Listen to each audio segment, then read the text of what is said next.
Imagine if you put $10,000 into the First Republic Bank stock in January of 2023. That's only 5 short months ago. Today, your $10,000 would be worth $289. Whoa. First Republic Bank marks the second largest bank failure in history, right next to Washington Mutual. Right here over on this particular list is all of the bank failures we've had, as well as the year. I want you to take a very close look at this. We have Washington Mutual failed in 2008 during the Great Financial Crisis, but then right next to it, First Republic Bank today at 2023, followed by Silicon Valley Bank, followed by Signature Bank. Look at all these 2023s going on. Could this be something we need to be worried about? What happens to the shareholders of First Republic Bank? And is there another bank set for failure? Is this the end of it, or is this going to continue on? That and more we need to uncover in today's video. So let's get right down to the details. If you like personal finance, consider subscribing for more. So really, I think First Republic Bank failed because of Silicon Valley Bank. And remember, we had a bank run at SVB, and that caused a lot of issues because they weren't managing the money 100% well, I guess. Here's what happened here with First Republic Bank. It all started a couple weeks ago when they announced their Q1 2023 results. We are screwed. Now look here, this is a halted stock. It is not able to be traded anymore. But you can see the drop-off that occurred. Look at all that volume, and that's represented down here in Seeking Alpha, all those little gray lines. And it lets you know, okay, 134.71 million shares traded. And yes, there is actually volume back here. It's just so minimal. And that, of course, happened right at the bank failure of SVB. And then yet again, another very bad day when they announced their Q1 results in late April. And you can see the volume picks back up, and now the bank was actually overtaken by the FDIC and then ultimately bought out by JP Morgan. Now, if you are a shareholder, to my understanding right now, there will not be an ability for you to sell. You're kind of stuck, and we'll get into that a little bit later in the video, so make sure you stick with me. Why did the FDIC take over? What was going on here that freaked everybody out when they announced their Q1 earnings? Now, I'm going to zoom in here, but this is the balance sheet. I want to point out a couple things. This is the report. Financial release, Q1 2023. Here's the big issue. Here's what spooked everybody. Here you have total loans. Okay, so bank loans out, of course, to wealthy families, to individuals, etc. As detailed out here, you have single family loans, you have home equity lines of credit, multifamily, commercial real estate, etc., totaling $173.3 billion. Now, if you have $173 billion in total assets, now I know it says 173,000, remember it's in millions. So this 1 equals 1 million, 11 million, 300 million, so on and so forth, which is why I'm saying 173 billion. But check down here, you have total deposits of 104 billion. That's the sticky point. It's not sustainable to have $104 billion of deposits where you're putting out 173 billion in total loans. Look at what happened in the past here. Right here at the end of December 31st, 2022, we had total loans of 166 billion with 176 billion worth of deposits. Deposits were greater than loans. Same thing here, 162 versus 141. Well, what happened here? It goes down from 176 to 104 deposits because of a couple things. One, Silicon Valley Bank spooked everybody and they started pulling out their deposits. They, of course, had to give those deposits back to people. That's why it's called a liability, because at any moment, a depositor, aka somebody that has the money in First Republic Bank, could come walking up and say, I want all my money out of the bank. And if they do that, First Republic Bank has no choice but to give that money back. You know, that person is entitled to that money. Well, because of SVB, people are pulling out, therefore it goes from 176 down to 104, the lowest it's had in the last 3 years.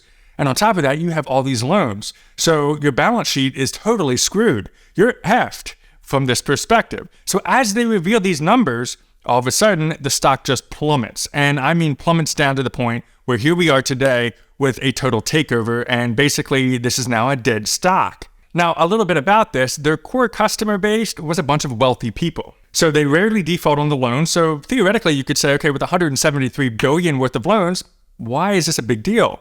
Why not just say everything's fine and they'll hopefully get their deposits back up? Why are we freaking out? What is going on here? Well, it also meant that those wealthy clients had much more than the $250,000 deposit limit insured by the FDIC. So at the end of 2022, 2/3 of First Republic's deposits were uninsured.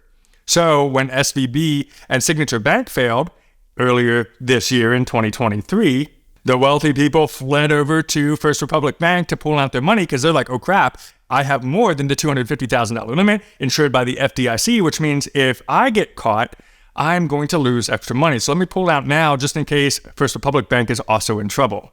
Well, because you're doing that, it made First Republic Bank be in a little bit of trouble. See, everything was fine until all of this hype and this contagion effect happened.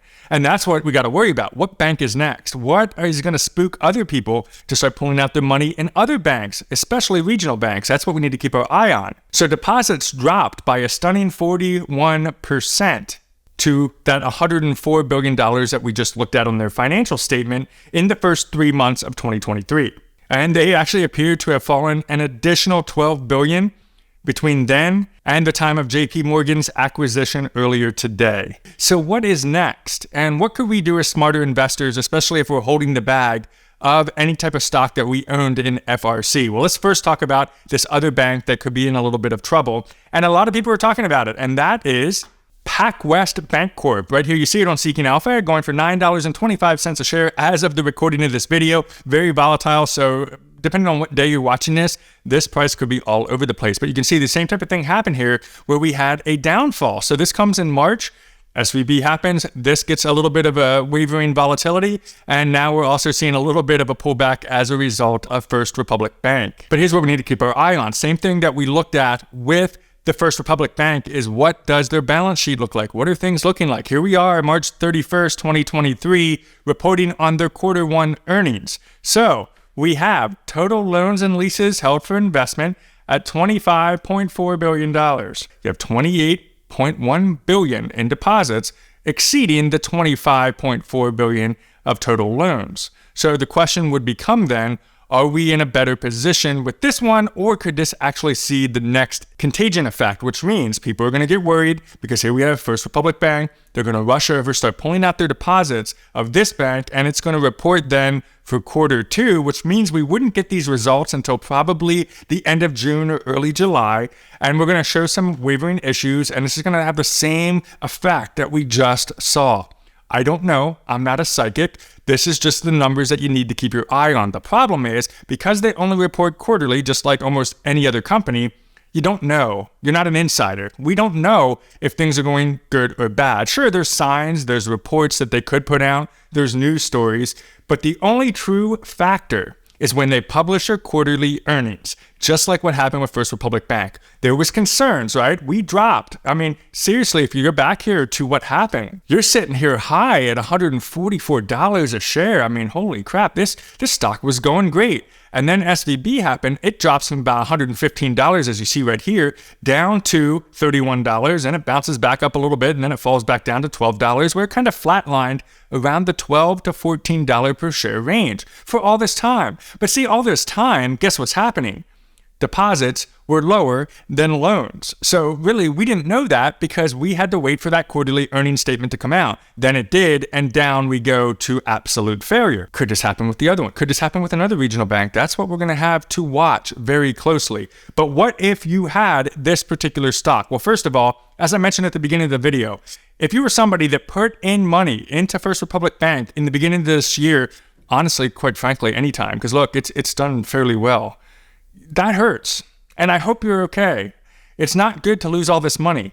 And why you should never put your eggs in one basket. Because going from $100 or even worse, $200 a share like it was back in 2021 to nothing now, that's gotta hurt. To my understanding, if you own First Republic Bank, you are not going to get any love. You know, that's the one thing about all your eggs in one basket. And this is something that I've talked about time and time again about the importance of not doing that. You got to diversify. How do you do that? The best way I think to do that is considering an ETF, exchange traded fund. See, exchange traded funds, typically, if they're an index, if they track an index, it's a passive management account that barely has any fees. And what it does is it self-cleanses itself. So if it has one of these stocks in it, if it fails, in this case, this one did fail, it's going to have a little bit of a dip, right? It's going to go down, but then it should be replaced by another, hopefully more powerful stock or company. So for example, let's say you wanted to get into this kind of sector. You're interested in regional banks. Well, what you could do is consider something like the SPDR KRE. It's a regional bank ETF. Now, it is down as a result of this. You can't have a company fail and not have the ETF waver a little bit. But there's a big difference, I think, from going from $200 a share down to worthless to the point of here we are. It has gone down from where we were at $63 down to right here. It's been hovering around $40. It did drop as a result of First Republic failure at $41.87. So for the year, it is down 33%. For the 5 years, it's down 32%. And for the 10 years, it's up 30%. Of course, it's going to take some time to recover this because if these other regional banks fail in the future, if we see June, if we see August, if we see these quarterly reports continue to come in negative and we have to keep bailing out regional banks, not only are we at risk as a little bit of a recession or some type of 2008-ish thing happening, we also have the fear of this thing having issues. So this is not financial advice to buy, hold, or sell KRE. But here's the big difference. KRE in the past, let's take a look here, had First Republic Bank. Now look, fund top holdings as of August 19, 2021. Here's what's interesting. First Republic Bank, they owned 380,000 shares at that time, representing a 1.77% weight of their total portfolio. Look what else they have. SVB Financial Corp at 128,000. Remember, these were well-respected banks back then, right? They were for a very long time. So they owned this. And then all hell breaks loose. They lose SVB. Now they're going to lose First Republic Bank. And then you can see this sheet. This is their entire holdings list as of April 28th. I mean, everything. Look at all that. Now, what I have here, I'll zoom in so you can see exactly what we're looking at here. I've highlighted that they did own First Republic Bank as of April 28th, 2023. And that's how much money they have tied up in it. So you can see we have $1,231,000 invested into First Republic Bank. So yeah, that's going to hurt a little bit. But because it's a weighted thing, you're owning all these banks. Look at all this. You're not just putting all your eggs into one basket. So yeah, we had a failure. This is not going to be good for the ETF, but it's not going to be a complete failure for the ETF. So you really had a decision to make, right? Do you put it into an ETF? Do you put it into an individual stock? The same thing goes for tech funds. I often talk about the fact that I'm a big fan of QQQM personally. Not financial advice to you, but QQQM tracks the NASDAQ 100. So you have the top 100 tech-heavy companies. NASDAQ, I mean, it's a great thing. So instead of going all in on Tesla, all in on Google, all in on Apple, own a piece of the entire thing. That way, if one of them decides to do something really stupid and completely fall off the face of the earth, because we don't know what we don't know. Only the future knows what the future knows. So I'd rather own the ETF and have a little bit more diversification and a little bit of a better feeling in that particular sector that I'm interested in. Same thing here with KRE. I did mention on my prior video, I did buy a little bit of KRE, but my goal was to hold for at least 1 year.